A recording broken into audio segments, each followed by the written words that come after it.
So now we're finally moving into questions of the week. So, for our first question, we have who got the better end of the deal, the Eagles or the Browns? Now, before you guys get into it, if my phone will turn on, I'll tell you exactly what the deal was. Give me a second. Okay. So, the Eagles obviously received the number 2 pick and received a 4th round 2017 pick. The Browns received, pay attention, the 8th overall pick, the 77th overall pick, I'm not sure what rounds these fall into, the 100th pick, 4th or 5th? 4th. Maybe early 5th, okay. An Eagles first round pick in 2017. So now the Eagles don't have a first round pick next year. If this quarterback thing doesn't work out, it's going to be ugly for them. Yeah, definitely. And a second round pick in 2018. So, which doesn't hurt as much, but then you get to 2018 and you don't pick until the 3rd round. Yeah. See, here's the thing with trades is that you get every Eagles fan on Twitter said, "Oh, we got the number 2 overall pick. Oh, we're gonna get the second best quarterback. Oh, we're gonna get this and that." And then you realize next year, "Oh, I wish we had our 2017 first round pick." 2018, exactly. "Oh, I wish we didn't pick until the 3rd round. I wish we had our 2nd round pick." It's just you can't put all your eggs in one basket on one dude. I'm pretty sure the Eagles general manager, the previous general manager, said this on NFL. I'm pretty sure. I don't know what show it was, but I saw it, and he said, "You can't put all your eggs in one basket. You can trade your entire team value away. Those are 5 picks. Only way you're trading away everybody for that one player. That's not worth it." And the only way that this really works out for them is they need to have a young, good team because they're not going to be able to draft that many players in this draft. That quarterback better be Jesus Christ. Yeah, in future drafts. So they're going to need that quarterback to be huge. And if it doesn't, it really, really hinders their organization for quite a few years down the road and can ultimately really hurt them if Sam Bradford is now seeking a trade. So if he does leave, now they really don't have a quarterback because now even Mark Sanchez is gone. Not that he was the hallelujah, but even he's gone. So they have Matt Barkley and Chase Daniels. Right? Matt Barkley. No, Matt Barkley I think is on the Cardinals. Oh yeah, yes, that's right. Chase Daniels and that's it. Yep. And you don't want to put your franchise quarterback as a backup quarterback. But even if they do get this, let's just say they get the next best thing at quarterback or close to it, is it still worth it, or did they still lose too much even with getting that great quarterback? I think they still lost too much. You can't two first round picks being traded away in one draft in one deal is just immense. And then a 2nd round pick is basically, depending on how bad you do, the Browns basically got a 1st round pick this year because they got the 32nd pick because of the Patriots and everything. So that 2nd round pick is really valuable. People don't understand how valuable 2nd and 3rd round picks are. A lot of good players come out of the 2nd and 3rd rounds. Exactly. So down the line, they're gonna regret it. Just like the Rams are going to regret it next year, and then the year after that. If you think about it, there's 11 positions, right, total on offense and defense. 11 on offense, 11 on defense. That's 22 players. And there's 32 picks. So if you get the first best player from every position, there's still great players left because you only just took off the surface. There's still plenty of great players that are still below them. There's 256 picks. There's so much talent. There's plenty of talent. And we didn't give Jared a chance to talk. Oh, yeah, sorry. We've been going off. Like you said, the Eagles, the only way they would ever win this trade, you make a trade like this, you can't miss. You know what I mean? If you miss on this, it's just a terrible job by you. But as far as the Browns are concerned, we haven't been talking about the Browns. What's that? We haven't been talking about the Browns. Exactly. I think they made a good trade, and to think that they got all that value out of the Eagles from just moving down 7 spots or 6 spots. I mean, the Rams gave up much more than the Eagles, but to think about it, they moved 14 spots up. So that's crazy. Yeah.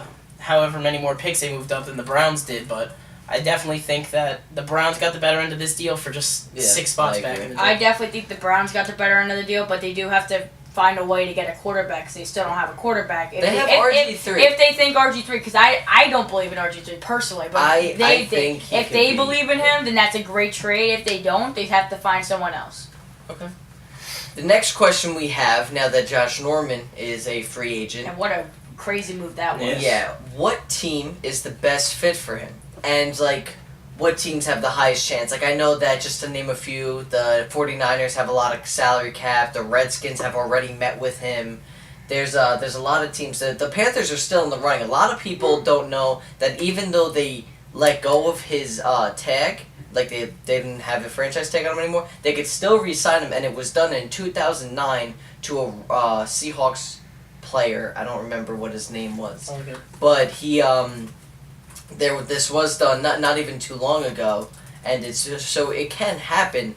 It's just he's looking for a lot of money. So the reports are saying that the Josh Norman and the Redskins are like heavily in talks about contracts, so that might be the best chance. But if we're talking about the best fit for him as a player, Yeah. he might not like it, but I would have to say the Giants. The Giants would be an amazing. We don't have money though. We don't. You guys don't have that much. You have $21 million, but like. Oh wow, I didn't know we had that much. You had that. Yeah, you do have that much, and you will see that coming up in team by team analysis.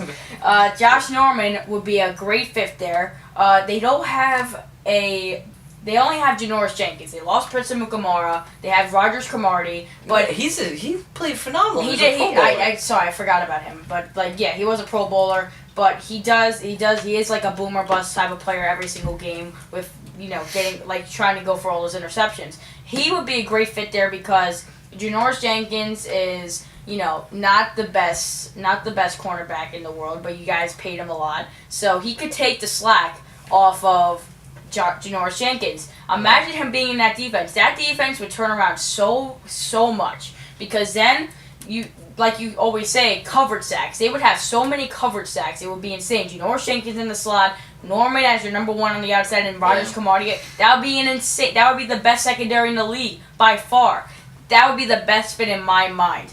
Yeah, absolutely. You have. I mean, that'd be pretty entertaining though. OBJ and Josh Norman going at it in practice. I don't think he would join the team because of that. That's reason, why I said he wouldn't like it. But if if we're talking about the best overall fit, it's the Giants. What do you think, Jared? If I had to pick the best overall fit, I could see. I mean, there's a lot of teams that could use him. Anybody could use him, really. Like, I don't want to say the Niners and the Redskins just because they have the best chance of getting it, but I feel like the Redskins are a really good fit. They don't have a really solidified number one corner. Correct me if I'm wrong. No, they don't. They have cap space to sign him, and a playoff team last year, he could only do so much more for that defense, and they were already decent. That offense is looking all right. Like, their stock's going up, the offense. Another year out of Kirk Cousins and all, but their defense is what was really shaky last year, and with Josh Norman, that can completely turn it around, and I feel like he's the best fit there, even, he's also the highest chance of going there. I think there's, two possible places they could go, and due to time, I'll say it quick, but I think they could go to the Buccaneers or the Titans. Buccaneers is a good fit. Or, last but definitely not least, the Jaguars. One of those three teams. If you go to the Jaguar, they're already a Super Bowl contender. Bang. They're Super Bowl contender, just like that. That's how confident I am with the Jaguars this year. Buccaneers, if they have the money, I wouldn't. They still have Alteron Werner. I know, and they signed Brent Grimes, and Josh Norman would just solidify them. Exactly. And Titans, their defense is starting to build up a little bit. They don't have any corners. They have Jason McCurdy, and Casey, what I say? I was thinking defensive lineman. Yeah, no. I was thinking Jason McCurdy. Yeah, and but if you add him, really this guy could go anywhere except for the Seahawks, and even he could still even go there. Yeah. But those are my three teams because I can't really pick one. But yes, okay. So that wraps up what team is the best fit for Josh Norman. And last but not least, I like this question. Who would be more helpful for the Giants, Ezekiel Elliott or Laquan Treadwell? Can I go first? Yeah, Yes, go go first. ahead. I was thinking about this for a while, and I'm going to say Ezekiel Elliott. And I'm going to say so because, a running game which has been invisible for them for the last few years, as we've seen, that would really take the pressure off Eli Manning and OBJ a little to, take, take the air out of the football. They'd be able to throw the ball a little bit more. Not that they haven't had success, obviously, what they've been doing. Yeah. But add a star running back, load the box more defenses, take the pressure off Odell Beckham and Victor Cruz when he comes back. I think that Ezekiel Elliott will do wonders. And that's Absolutely, just what I think. I agree. I think Ezekiel Elliott should be the running back. I feel like he's extremely well. He could fit in the offense. He could catch the ball, which is what Ben McAdoo wants from a running back. He could also run, obviously, very, very good. And I was going back and forth like you were. The reason why I decided against the reason why I almost went with Laquan Treadwell is because you can't stop both. You can't stop Laquan Treadwell and Odell Beckham. Unless you have two Normans and like Cam Chancellor and Jesus Christ playing free safeties. It's going to be very, very hard. It's because if you double team one of them, the other one will burn you. Exactly. So it's going to be very, very hard. So honestly, if either one of them go to the Giants, me being a Giants fan, I'd be ecstatic. They could obviously go tackle probably Ronnie Stanley. That's probably where they're gonna go. I wouldn't doubt it. I wouldn't be surprised. I mean, if they go there, but these are like if they go one of these two players, I would be ecstatic. See, the thing with the Giants is they have way too many running backs that can't start. They have not that can't start, but they won't start him. They got role players. Exactly. They got Andre Williams, Shane Vereen, Rashad Jennings, Bobby Rainey, and Orleans Darkwa, who started a game for them. Not to say that any of them are bad. They're all quality. They're not quality. Not saying they're all bad, but none of them can. None of them are third down. None of them are not third down backs. 3 down backs. None of them can start. Exactly. So you could say Ezekiel Elliott, that would just transform their offense into like a 3-headed super monster. Yeah. But then they would have to cut their running backs. You can't have 6 running backs on the team. Yeah, and how are you going to cut them because all of them are good? Yeah, I mean, you would. In that case, honestly, you could trade him for like a 7th rounder or something, or Orleans Darkwa. I mean, he's a good player. He could play somewhere, but like, I wouldn't, as a Giants fan, for Orleans Darkwa or Ezekiel Elliott, I'd get rid of him in a heartbeat. You know what I mean? Yeah. So, I personally, I wouldn't mind either one of these players, but I think Ezekiel Elliott really helps their offense the most. That's it for questions of the week, and next we're going to be moving on to trivia.